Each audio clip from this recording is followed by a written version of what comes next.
Aprender de set enregistré. Y he cumplido. A ver, espera.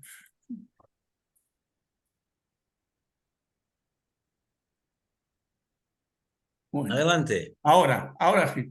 O sea, es aprender de Antonio Escotado y aprender del bebé o técnica de observación Esther Vick, ¿no? Sí.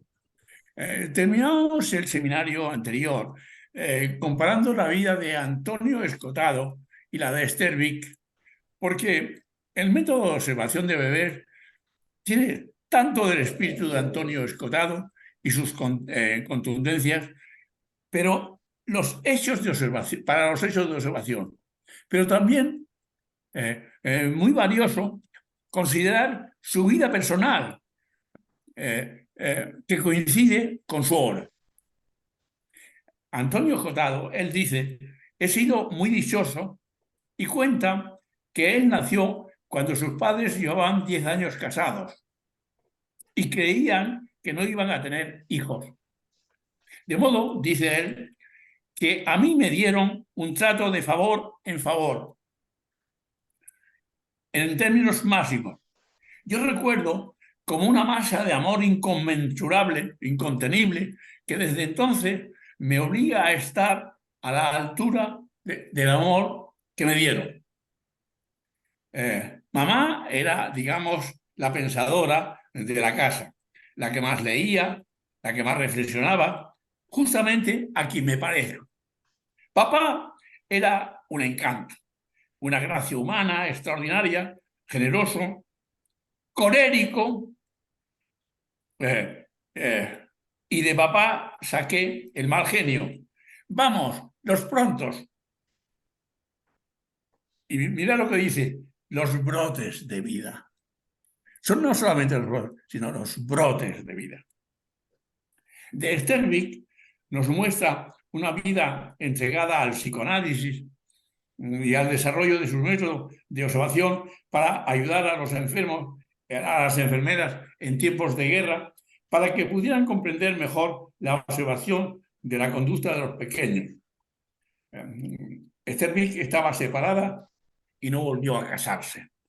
Es una vida diferente desde el punto de vista personal. Fue muy estricta, contundente y clara en el desarrollo de su método, confrontándose con sus compañeros de la David Clinic de Londres, por ejemplo, como Winnicott, y su modo de aproximación a los niños con su idea del objeto transicional, que ella consideraba no objeto valioso de una investigación, sino un objeto en transición.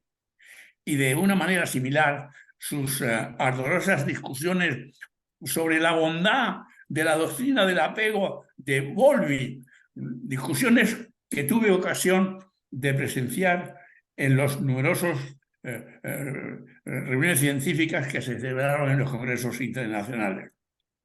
Las maneras, el temple, la contundencia, la claridad, el cuidado, la atención que exige para la recogida del material de observación y luego discutirlo en el seminario, me parece que tiene el aire y el espíritu del trabajo que propone Antonio Escotado.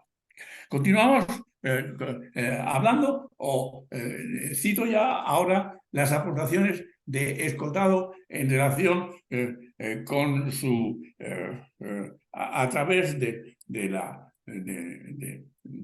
sus libros, los hitos del sentido. ¿No? Si me permiten, yo quisiera hacer una intervención. De acuerdo, muy bien.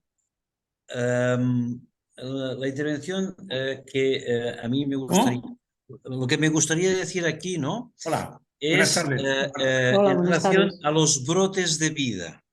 A los brotes de vida, sí, de Es acuerdo. decir, a pesar de que los inicios de Escotado o los inicios de Vic son muy diferentes, ¿no? Escotado Ya, nos habla de una vida dichosa, llena de amor, ¿no?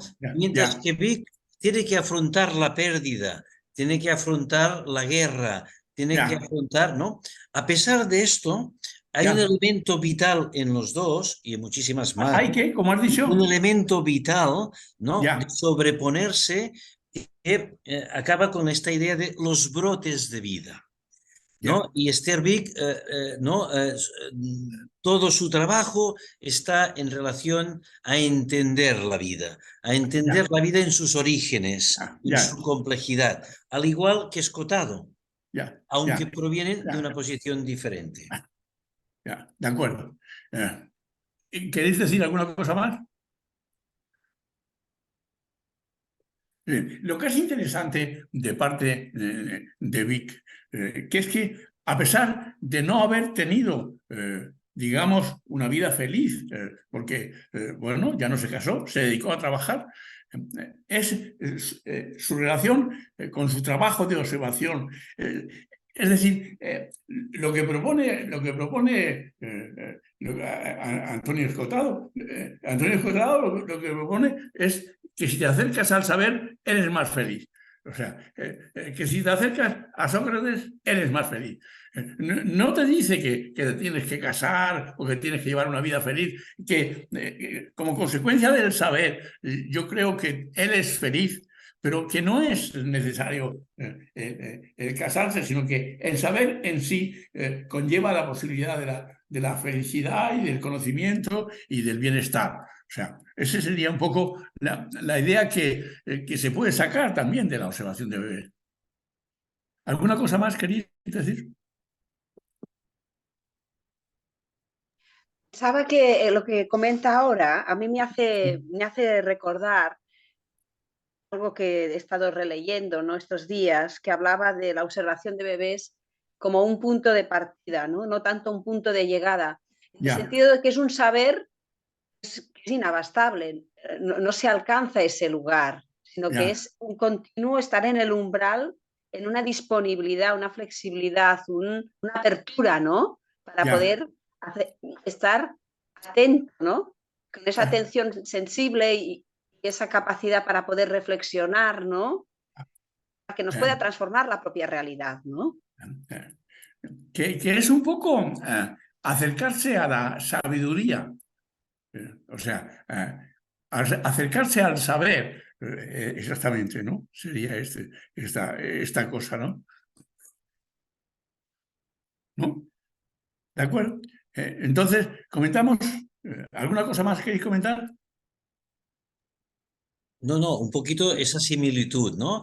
Ya, En la fortaleza, el trabajo de la comprensión, ¿no? ya, Que en uno de los libros que usted ha escrito hay una referencia que dice que la comprensión nos acerca lo lejano, ¿no? Nos ya, permite acercarnos a la esencia de las cosas, ¿no? de acuerdo. Y el otro elemento importante aquí sería, ¿no? La idea de no aferrarse a ninguna doctrina, sino de ir Ya. en pos del conocimiento genuino que surge Exactamente, en el el no instante. acercarse a ninguna, a ninguna doctrina. Y ese sería el primer acercamiento que hacemos al comentar los hitos del sentido en relación de Antonio Escotado y su relación con Sócrates. Eh, Después de algunos comentarios que hace sobre su libro Hitos de Sentido, donde constata que ha salido socrático de esta experiencia, él dice que ha salido socrático de esta experiencia. También le influyó Aristóteles, pero el nervio último, el único que lo tocó y le sigue tocando es Sócrates. eh, con tan gran sentido, con su gran sentido por la curiosidad. El tema es su gran sentido por la curiosidad. Y un grado de autocrítica tan severo, porque claro, él era el primer objeto de sus críticas. Eh, eh, eh, pero resulta que va a tener problemas con el grupo, porque justamente ha ido tan lejos en el sentido de, de herir a ese grupo, pues se opone al grupo y el grupo tiene que matarlo. y luego arrepentirse. Y ese es la gran historia de Grecia. Cómo se arrepiente Atenas de haber matado a Sócrates, y de ahí salen Aristóteles y Platón. Como Sócrates señala que existe esa tendencia a repetir una y otra vez los errores del pasado, señala Antonio Escotado que es difícil de hacer lo que uno dice y decir lo que uno hace. Ese es el problema, y por eso el hombre repite. Sócrates lo hizo y, por tanto, lanzó una ética con toda insolencia. Las virtudes son cosas que hacemos por amor propio y por interés claro. Pero ese amor propio es muy sublime, muy refinado, porque, claro, no es tan fácil encontrar una virtud. La virtud, como es el término medio de extremos, necesita reflexión. Sócrates dice, sin embargo, que es muy fácil ser virtuoso, porque ser vicioso sale siempre a poca cuenta. Sócrates, aunque era de cuerpo no bien formado, decía que era el hombre más feliz. Y si se permanecía cerca de él, uno era contagiado de su entusiasmo. Y claro, luego este hombre tenía, sin embargo, esta víbora dentro y de la cabeza, y se acercaba, la gente se acercaba a él y decía, qué a gusto estoy contigo, pero empezaba a preguntarle y lo dejaba desnudo, salvo que era una persona, salvo si la persona se enderezaba y, como dice Sócrates, se enmendase y empezara a emplear bien su tiempo, es decir, que ampliara su interés por lo que hace, no por temor a un castigo, ni por aspiraciones a una recompensa, sino que lo hacía por su propio premio, es decir, en sí, en su virtud. Ese es el tema. Ese es el tema que también, digamos, hace Sterbeek. Que Sterbeek se mantiene en la claridad, en la firmeza, en la amplitud, en el campo de mira de la observación, esta posibilidad de enmendarse y de encontrar el camino, ¿no? Sería un poco la idea.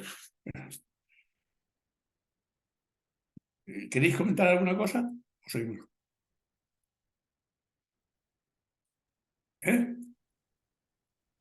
¿Seguimos o...? Sí. A mí me gustaría, con lo que ha comentado, a mí me ha resonado lo socrático como diálogo, también como sostener la incertidumbre.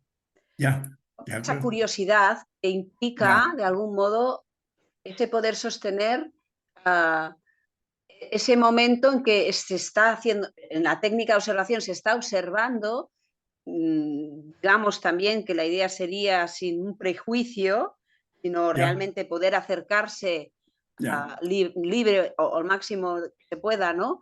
Pienso en esa curiosidad que habla, y para mí tiene bastante relación con esta posibilidad del asombro, de poderse sostener el asombro y poder acercarse desde esa incertidumbre también, de esa novedad, ¿no? Como elementos, ¿no?, que son muy cotidianos, ¿no? O muy cercanos, pueden resultar extraordinarios desde esa mirada, ¿no? También. De acuerdo. ¿Alguna cosa más? Bueno, yo quisiera añadir lo siguiente, ¿no? Esa posición de Sterbeek, ¿no?, en la que para ella el recién nacido es el centro. ¿Es? El centro. Es el que contiene...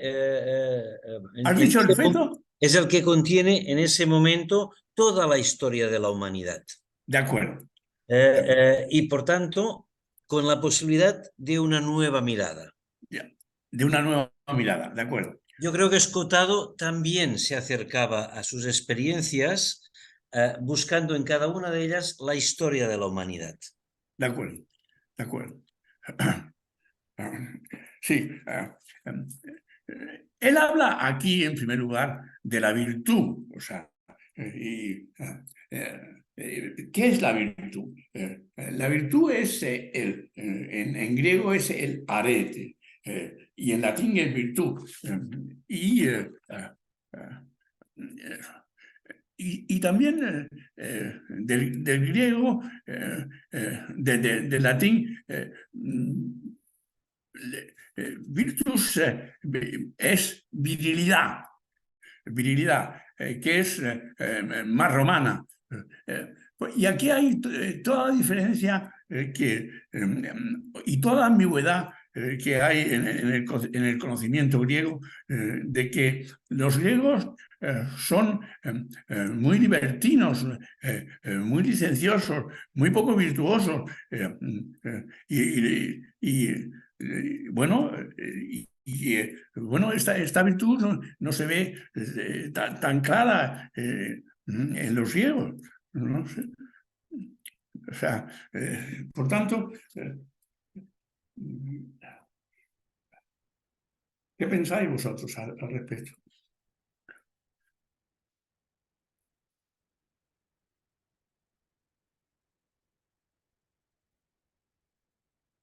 ¿Eh? ¿Continuamos?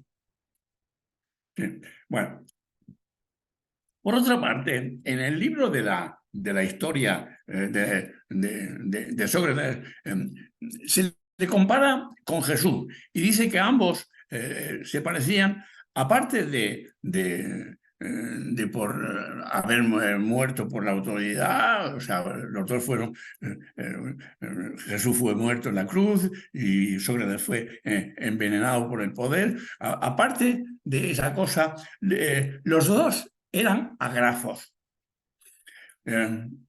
Y eso es bastante interesante. Y Pitágoras, que también es otro sabio muy importante, también era agrafo.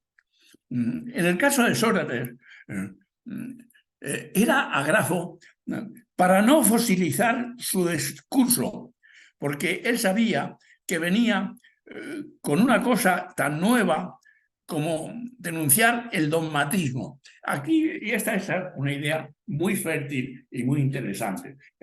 Y es decir, el por qué Antonio Escotado se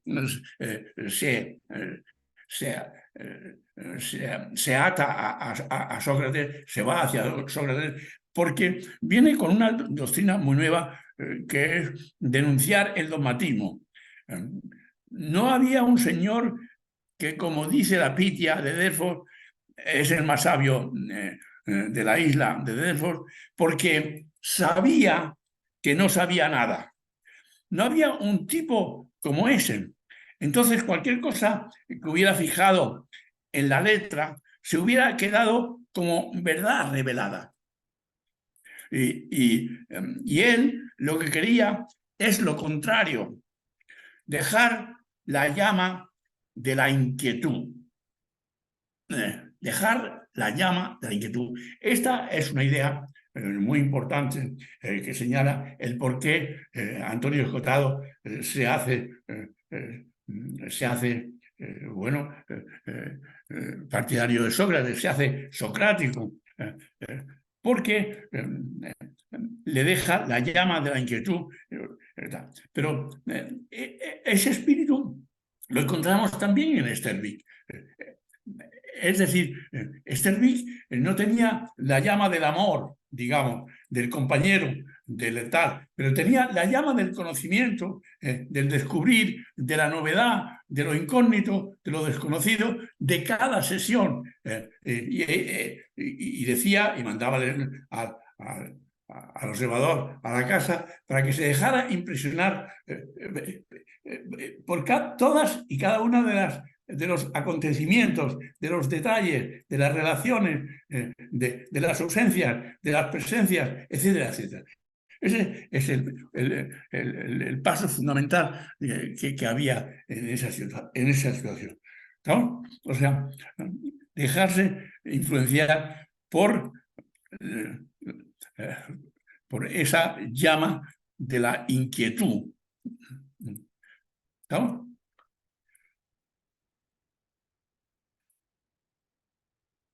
¿Qué se os ocurre después de esta idea? Sí. Yo pienso que Sterbeek deja muy claro, ¿no?, que ella donde encontraba el abono era en cada acto de relación, en cada En cada detalle. en cada detalle, ¿no? Ya. Que era tremendamente afinada a poder ver esto, ¿no? Y como para ella lo esencial era la experiencia y Ya. no la doctrina de la experiencia, Ya. ¿no? Lo Y de hemos visto, algún... lo hemos visto en las observaciones que hemos hecho con Aichiber, cómo hemos hablado, discutido y abierto campos de investigación detrás de cada expresión, detrás de cada frase, detrás de cada descripción. O sea, quiero decir, detrás de cada cosa había una llama de inquietud, una luz que nos abría el camino, una ilusión, un saber hacer, un saber resolver,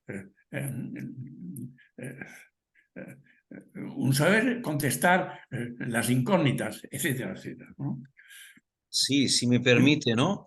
Sí, Me ha venido el recuerdo, ¿no?, de tantas y tantas observaciones compartidas, ¿no?, en ya, la que no íbamos más allá de un párrafo, ya, sí, ¿no? Y que un párrafo podía durar meses, ya, ya, ya, ya, ya, sorprendentemente, ¿no? ya, Y ya, que aún más asombrosamente ya, se le encontraba sentido a cada palabra y a cada coma y a cada punto.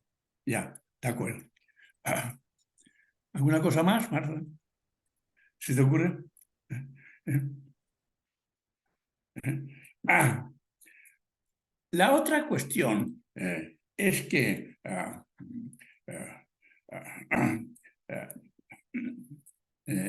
de Sócrates era un hombre que hablaba, era un obseso de el hablar con la gente poderosa, con la gente normal, con los mendigos. Hablaba día tras día, hasta que, claro, 40 años de hacerlo, ya tenía una habilidad y una técnica que por un lado fascinaba, pero por otro lado aterraba, porque el individuo se encontraba completamente desnudo ante tales preguntas. Pero hablar y hablar y hablar, ¿en qué se puede equiparar a la experiencia de Sterbeek? ¿En qué lo compararíais vosotros? Esta cosa de hablar y hablar como un obseso y, y la actitud de Sterbeek, que era esperar y esperar cada detalle de las descripciones que el observador traía impresas en su papel, en su observación. O sea, en lugar de hablar era lo escrito, en lugar de hablar era lo observado, que es como un lenguaje callado y expresivo en su inscripción y en su registro y en su grafismo y en su movimiento, etcétera, etcétera. Sí, era encontrar al bebé observado en el Sí, registro de las notas tomadas por el ya, observador, ya. ¿no? Y en el convencimiento de que esas notas tomadas por el observador estaba descrito la experiencia vivida. Y esperábamos que en el siguiente párrafo se nos indicara el camino que habíamos empezado a descubrir y que el camino se abría en la siguiente frase o en el siguiente punto y aparte o en el siguiente punto y seguido. O sea, cada acontecimiento se seguía de un nuevo acontecer o de un nuevo vivir o de un nuevo latir o de un nuevo sentir o de una nueva expectativa. ¿Estamos? O sea, sería un poco esa novedad de lo cotidiano, de lo seguido, de lo observado, etcétera, etcétera. Es por eso que a mí me parecía, me parece muy útil Escotado porque nos da instrumentos para estar frente a los detalles que la observación nos da, para abrir el discurso que lo escrito y lo registrado por la observación nos va a hablar y nos va a descubrir la verdad. Y por eso yo terminé hablando de aprender del bebé como una forma de pensar o de filosofar psicoanalítico, ¿no? O sea, esa sería un poco la idea, ¿no?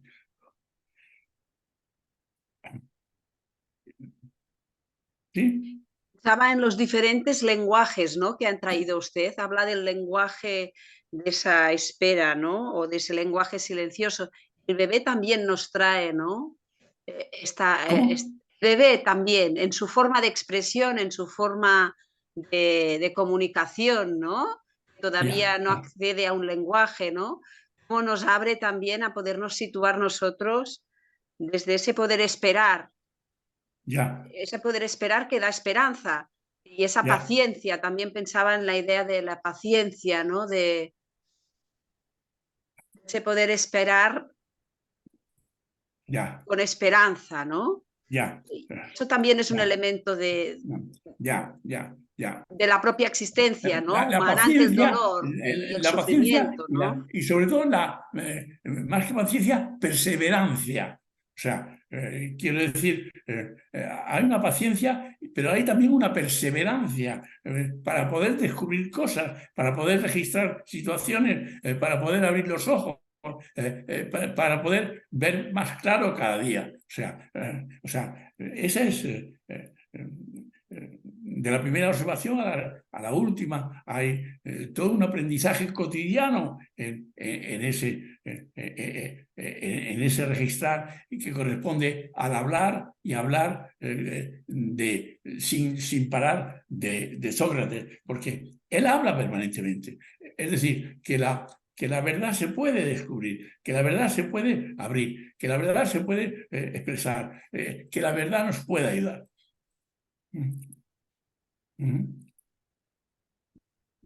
¿Qué más?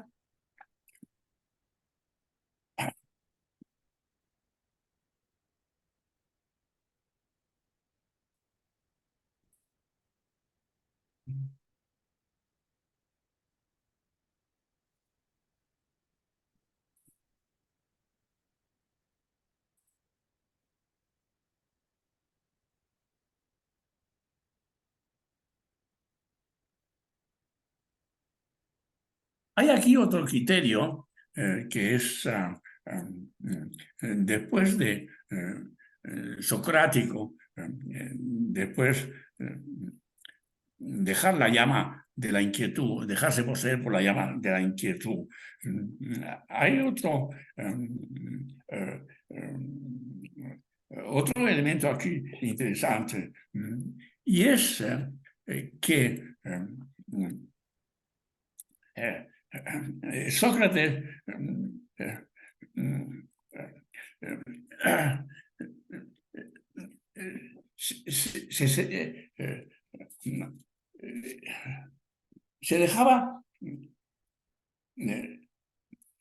se dejaba guiar no por lo que decían los demás o por lo que decía la asamblea, sino por lo que decía su daimon, por lo que decía su interior, por lo que decía su intuición, por lo que decía su deseo de conocimiento. A eso lo llamaba el daimon, ¿no? Pero, por otra parte, eso confrontaba a Sócrates con el grupo. Pero, sin embargo, le llevaba a un camino importante que era el camino de la sabiduría. Es decir, nos encontramos con el sabio. ¿Y quién es el sabio? ¿Qué es el sabio?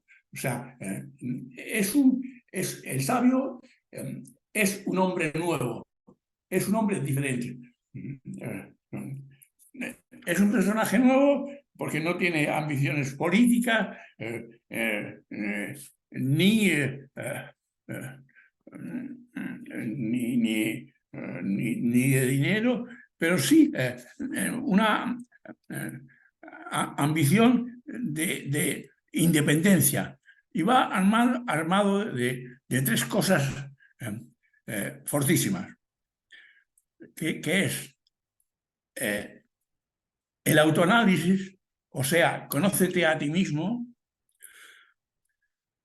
el no dejar nada, el no desear nada imposible y en la mesura. Es decir, el sabio es la persona que está marcada por estas tres cualidades. El autoanálisis, conócete a ti mismo, el no desear nada imposible y la mesura. La mesura, sobre todo, en el comer y en las drogas. Y cuando le preguntan a Pitágoras ¿qué es el filósofo?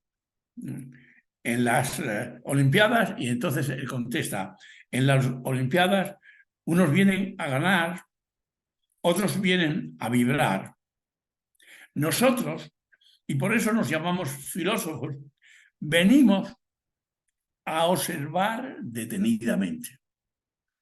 Es Pitágoras quien dice que venimos a observar detenidamente, porque Antonio Escotado, en los hitos de sentido, habla de Sócrates, habla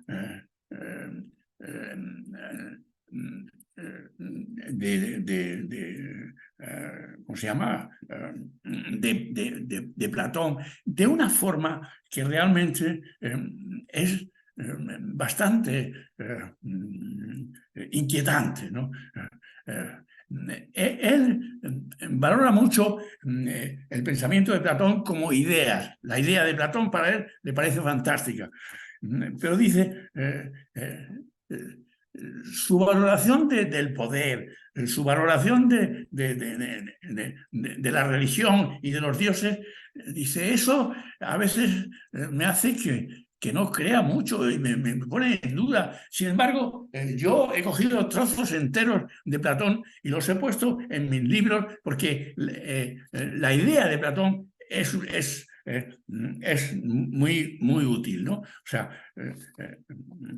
sin embargo, hay toda una preocupación. De la misma manera que Sterbeek rechaza el objeto transicional de Winnicott, que para los winnicottianos es la apertura a la verdad, es la apertura al conocimiento, es la apertura a la creatividad. El objeto transicional, ¿qué es? Y el objeto transicional es un muñeco que tiene el bebé, que lo maltrata, que lo ensucia, pero que vive con él. Sin embargo, ahí hay toda una crítica de parte de Sterbeek, de Winnicott, de la misma manera que en el Escotado hay también una crítica, por momentos, del pensamiento de Platón, donde en la República defiende el comunismo o defiende el totalitarismo y que está en contra de ese Platón todo poder,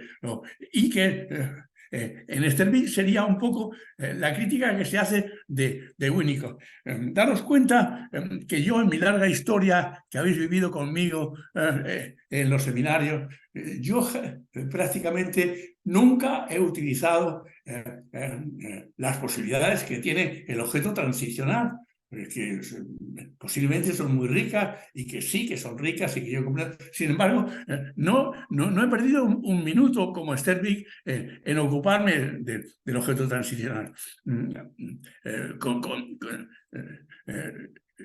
Con Platón pasa algo similar, ¿no? En fin, realmente es atrayente muchas de los pensamientos de Platón, pero sí, cuando se hace partidario del poder y de la perfección, o sea, de encontrar individuos perfectos para una sociedad perfecta en la República, en su libro sobre la República, entonces uno duda acerca de Platón, igual que Sterby duda acerca de Bowlby sobre ese objeto tan fantástico,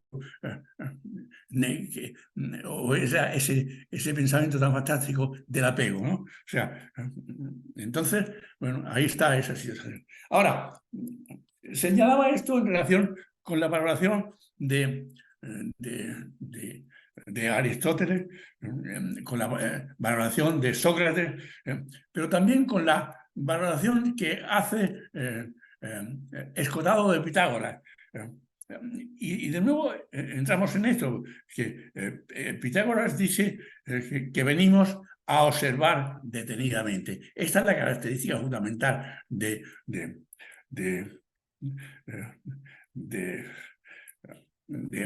Pitágoras, ¿no? ¿Queréis señalar alguna cosa?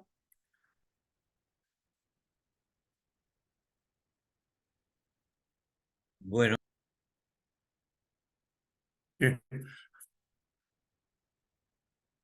¿Sí? No te oigo. ahora, podríamos decir tal vez que de Sterby es sabia y filósofa. Sabia y... Sí, sí, Es sabia y filósofa porque se basa en el autoanálisis, se basa en el sí, conocimiento interno, de se acuerdo. basa en la no búsqueda de lo imposible ¿Ya? y es, bueno, más que mesurada, es persistente, ¿no? Pero Ya. al mismo tiempo es una observadora, ¿no? Constante a la búsqueda del significado, ¿no? A la búsqueda del significado de la historia que es narrada en cada instante en la Ya, de observación acuerdo. de bebés. Ya. De acuerdo, muy bien, exactamente, ¿no? Para precisar un poco lo, el pensamiento de Pitágoras, que lo conocemos todos por, por sus aportes a las matemáticas, ¿no? Pero dice Antonio Escotado, si la mitad de las cosas que se le atribuyen a Pitágoras son ciertas, es el hombre más importante con mucho, de la historia de la humanidad. Pitágoras. Pitágoras, que es el que ha dicho observar. O sea, ¿qué es lo que hacen nosotros? Observar detenidamente. ¿Qué es lo que hace Sterby? O sea, Sterby se identifica, por tanto, ahora con Antonio Escotado, con Sócrates, con Pitágoras. ¿Qué es lo que hacen los pitagóricos? El uso cualitativo de la cantidad.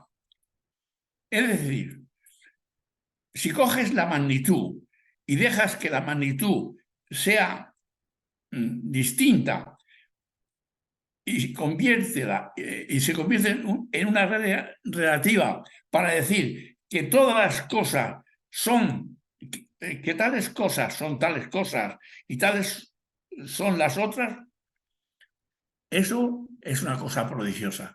Es decir, lo que hace el pitagórico es que tales cosas son tales cosas y las otras son las otras. Es decir, matematización de la observación. Lo que hace, lo que es interesante de Pitágoras, es el primero que ha dicho tan claramente a qué van a los Juegos Olímpicos. Van a observar detenidamente. Y todas esas cosas que hacen los números es coger la magnitud y convertirla en una regla relativa para decir que tales cosas son tales cosas y tales son las otras. Y eso es prodigioso. ¿Por qué? Es decir, lo que hacemos en la observación es decir que tales cosas son tales cosas, no productos de mi fantasía, no que yo me las invento, sino que son realidades fácticas, reales, totales, hechos de experiencia, cosas para vivir. Ese es el dato de la observación. Esa es la matematización de la observación. Y luego,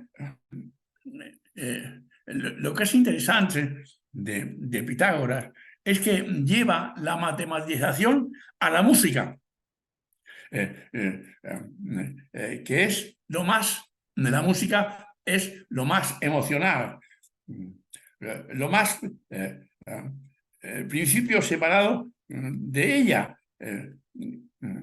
Un acorde de octava, un acorde de quinta, de séptima. Y bueno, eso es decir, la matematización de la música es algo que es prodigioso, ¿no? Y que ahí hay toda otra realidad interesante, ¿no?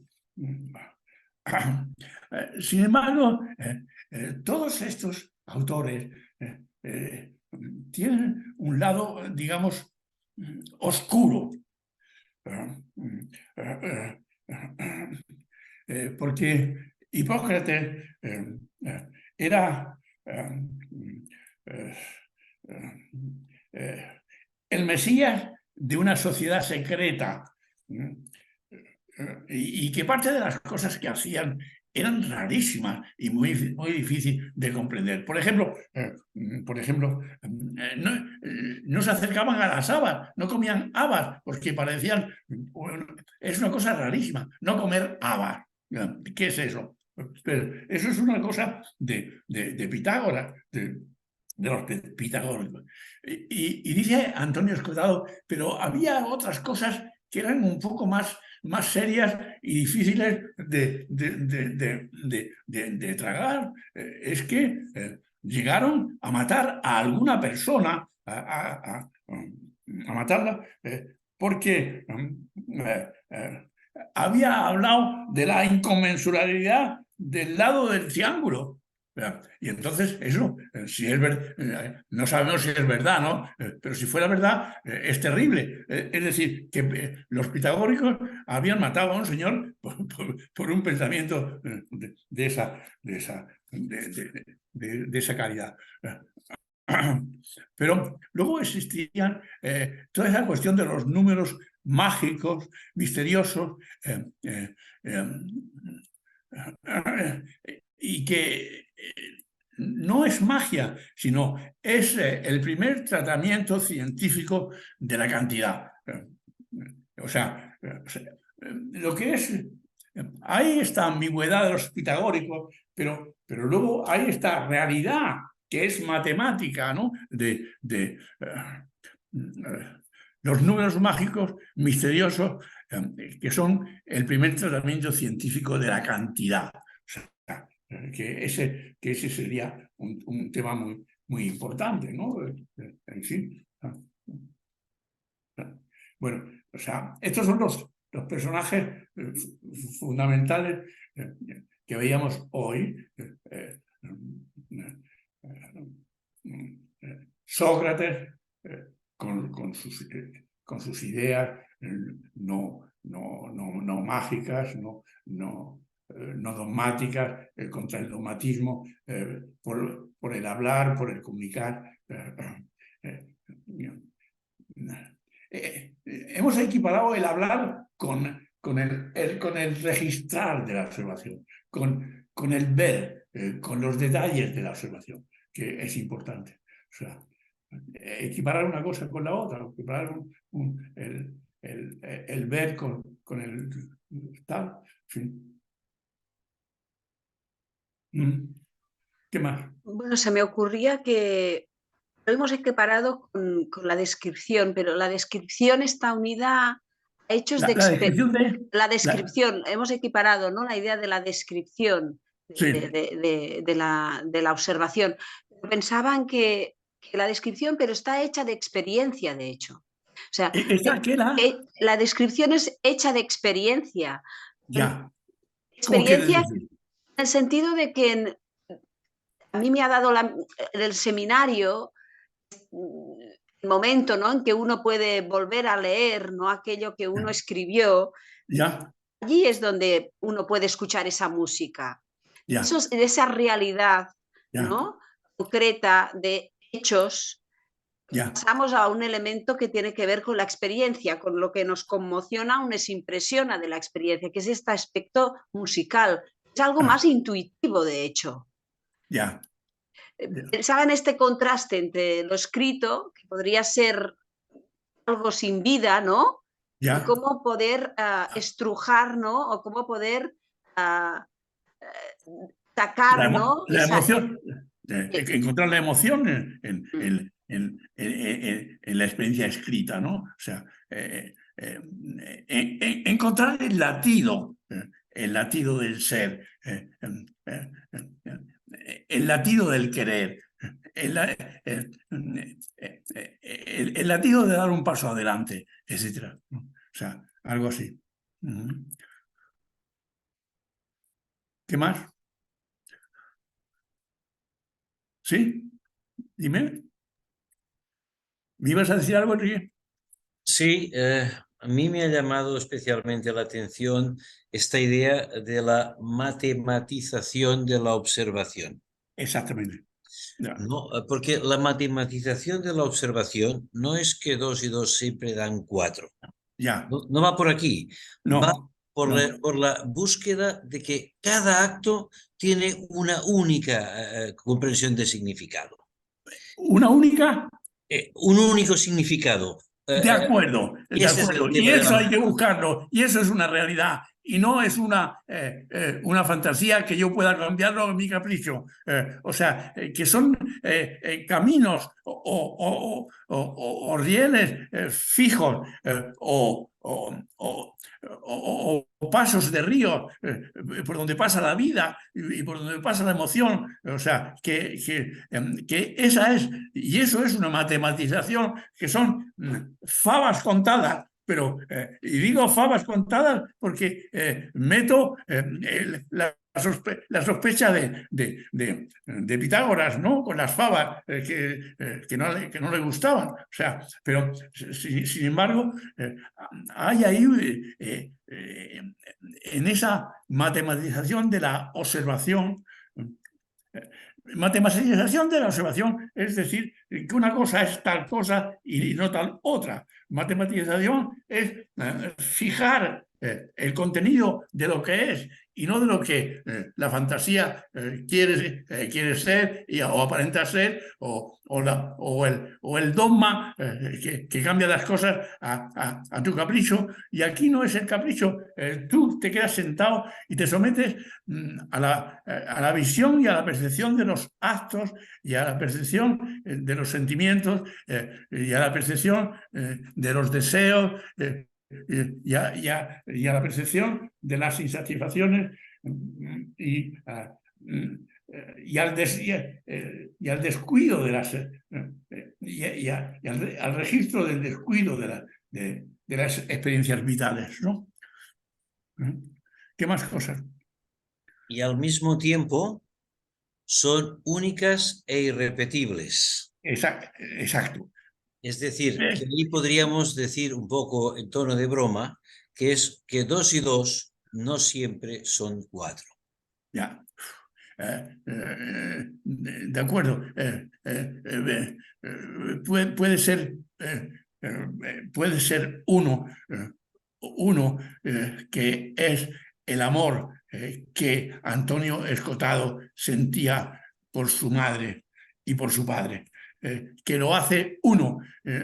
Es decir, o sea, eso es una matematización de la observación, en el sentido de que su experiencia emocional le lleva a no descansar en trabajar justamente para pagar con su amor. Y de alguna forma para hacer verdadero el principio de Anaximandro. ¿Os acordáis que yo os he hablado de Anaximandro, no? Es decir, bueno, ese sería un poco el asunto, ¿no? De que esa sería un poco el camino, ¿no? Y lo que tú señalabas, Enrique, ahora es muy útil, que esa matematización es muy fundamental. Es una precisión de los números mágicos, misteriosos, que no son magia, sino que es el primer tratamiento científico de la cantidad, los números mágicos. O sea, pero ¿qué son los números mágicos? Observación de detalle que la observación nos va a prodigar si estamos atentos. Si estamos atentos, cuando el observador las registra, y cuando el comentador de la observación las reproduce y las vuelve a vivir y las vuelve a hacer fértiles. O sea, esa sería un poco la situación. ¿Alguna cosa más?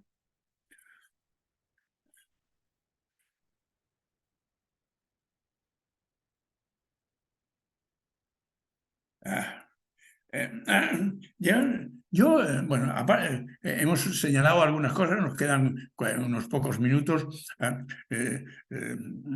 Yo quería... muchas cosas se nos quedan por contar, pero hay una en especial que yo tengo ahí, y yo no sé si la voy a comentar, que es la carta que Fabián Rodríguez Simó, entre paréntesis, se llama Pepín, Fabián Rodríguez Simón, escribe sobre Antonio Escotado para celebrar la vida de Antonio, pero lo más significativo es que se atreve a celebrar su muerte. O sea, a través... lo que es interesante es a través de una carta que escribe, pero que él no quiere leer, y que la lee su hijo. Y yo creo que es una profundización muy interesante esta situación, porque significa una posibilidad de incluir el duelo por la muerte del padre. Es otra observación matemática, o sea, 2 y 2 no son 4. El hijo, si es capaz de vivir el duelo por la muerte de su padre, es capaz de reparar. O sea, a mí lo que me parece interesante, él dice que, bueno, Fabián Rodríguez Simón, este Pepín que se llama, yo creo que con una intuición muy clara del principio de Anaximandro, ¿no?, que os he dicho, comprende que el hijo puede comunicar la carta que él escribió, la recita a su hijo y la repite con el cuerpo y con la palabra, como representando a sus otros hermanos, sus otros 7 hermanos, ¿no? O sea, entonces, yo no sé si el próximo día os voy a leer esa carta, porque es una carta completamente impresionante. Como he dicho, él celebra la vida de Antonio y celebra la muerte de Antonio como una superación muy imposible a alcanzar. hablando, por tanto, de una cosa con entusiasmo, que es la eutanasia, pero con objeto de confrontarnos con las dificultades y en fin, y ver el camino. ¿Alguna cosa más? A ver, una última cosa. No, tal vez referirme a lo que acaba de decir, ¿no? ¿Cómo? Referirme a lo que acaba de decir, ¿no? A porque hablamos de la vida, Sí, hablamos del nacimiento, pero el sí, nacimiento también incluye final. El de acuerdo, nacimiento también incluye muerte, de acuerdo, de ¿no? acuerdo, También incluye duelo, ya, de acuerdo, también incluye destete, de ¿no? acuerdo, de acuerdo. Por tanto, igual sí que es una aportación interesante. Y separaciones y cambios y muertes. Justamente cuando hablábamos del final de la observación de Aichiber, hablábamos justamente de esta experiencia de la muerte, ¿no? Que estaba rondando y que la muerte estaba por ahí en algún lugar que no sabíamos qué de esta familia, pero que sí que ahí estaba la situación, ¿no? O sea, bueno, en fin, ¿qué más cosas? ¿Alguna cosa más queréis añadir? ¿Se os ocurre? A ver, una última cosa. Bueno, a mí me venía el agradecimiento, ¿no?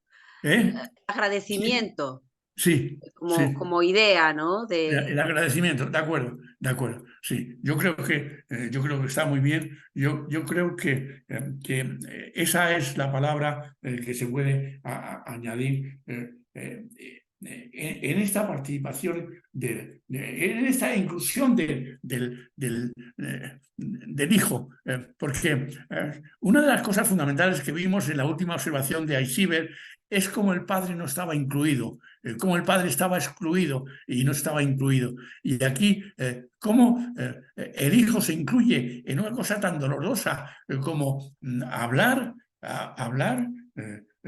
de la muerte, en fin, de celebrar la muerte como un acto de libertad suma y de afirmación de autoridad vickiana o antoniana. O sea, tanto Vic como Antonio eran realmente la verdad es que Stervik acabó, digamos, terminando en una casi demencia, ¿no? O sea, se apagó. O sea, no acabó con la bondad o celebridad de Antonio, que es fundamental. ¿Estamos? Bueno, hemos llegado al final. ¿Cuándo tenemos la próxima observación? El 16 El 16 de de octubre, octubre, dentro de 15 días. dentro de 15 días. De acuerdo. Muy bien. Pues muchas gracias. A vosotros. Muchas gracias. Adiós. Muy bien.